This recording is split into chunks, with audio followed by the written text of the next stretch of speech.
So, the supply chain management is a relatively new field, and I got into it because I joined a software company, Tata Burroughs. So, my boss directed me to APIX, American Production and Inventory Control Society. That was in 1982. And I was on a project in the US in 1985, and I did my certification program in 1985 there. And I came back to India, and that is the time I thought of bringing APIX to India.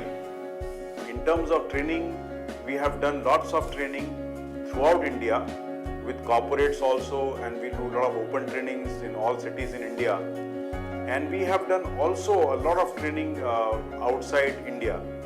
We have done a lot of training in GCC countries, for example in UAE, Saudi Arabia, Bahrain, Qatar, and we also plan to cover Kuwait and Oman.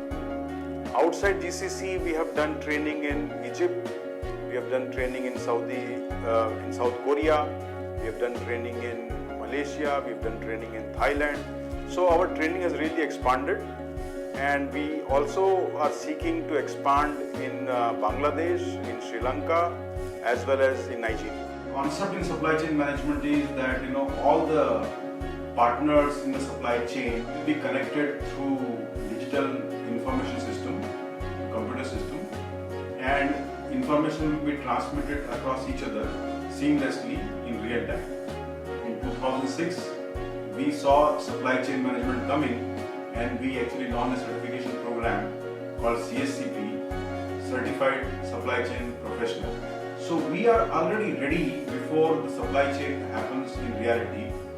In a supply chain in the future, we will replace forecasting by the real demand, that is the pull, and that's the future in supply chain management. So as of now, currently, wherever the supply chain management field is, we are already ahead, we are already advanced in the supply chain management field in terms of body of knowledge, training, certification and examinations.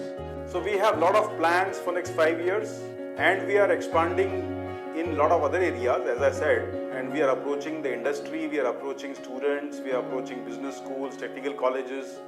We are trying to connect academia and industry, and that is how we have an aggressive plan to expand for next 5 years.